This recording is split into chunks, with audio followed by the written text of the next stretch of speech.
নমস্কার বন্ধুরা, ভারতী রান্নাঘরে আপনাদের স্বাগত। আবার চলে এসেছি নতুন একটি রেসিপি নিয়ে।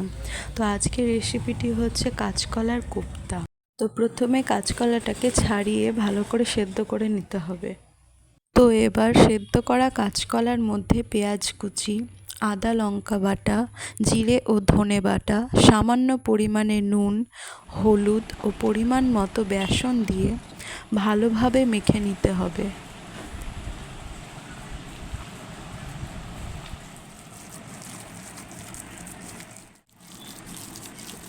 তো মাখা হয়ে গেছে, এবার একে একে আমি কোপ্তাগুলোকে বানিয়ে নেব।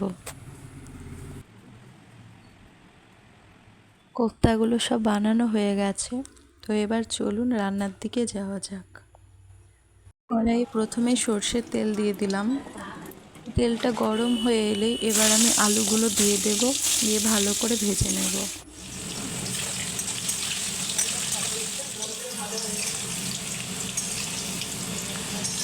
আলুগুলো ভাজা হয়ে গেছে, এবার আমি আলুগুলোকে নামিয়ে নেব। এবার ওই একই তেলের মধ্যে আমি কোপ্তাগুলোকে ভেজে নেব।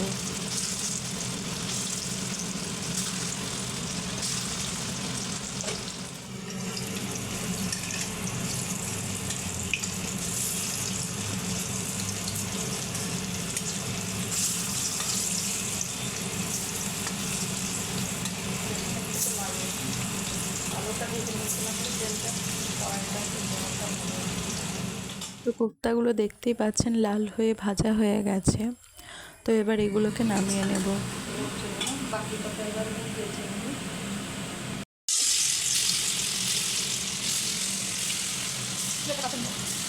তো এবার একে একে সব কোপ্তাগুলোকে ভেজে নেব। কোপ্তাগুলো ভাজা হয়ে গেলে ওই তেলের মধ্যে জিরে, তেজপাতা, শুকনো লঙ্কা, এলাচ, দারচিনি ফোড়ন দিয়ে দেব। এবার আগে থেকে টুকরো করে রাখা পেঁয়াজ কুচিগুলো দিয়ে দেব।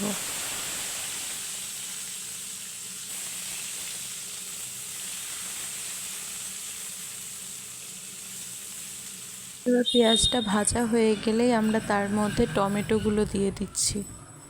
এর মধ্যে সামান্য নুনও ছড়িয়ে দেব।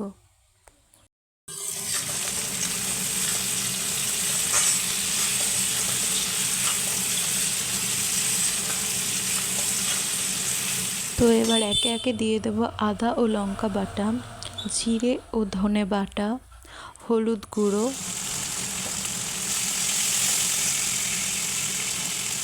তো এখন দেখতেই পাচ্ছেন মশলাটা কষানো হয়ে গেছে। এখন দিয়ে দেব পোস্ত বাটা।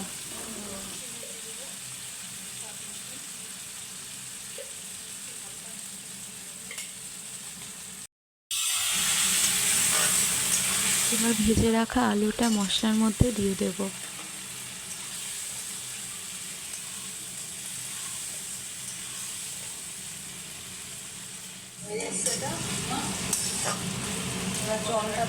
তো এবার এটা হয়ে এসেছে, এবার এখানে পরিমাণ মতন জল দিয়ে দেব।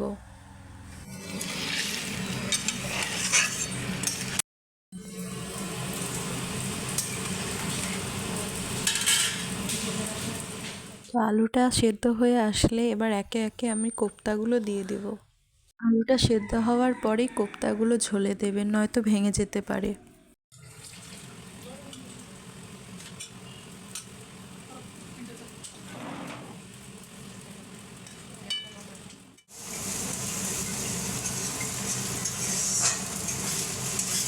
তো কাঁচকলার কোপ্তাটা এখন হয়ে এসেছে।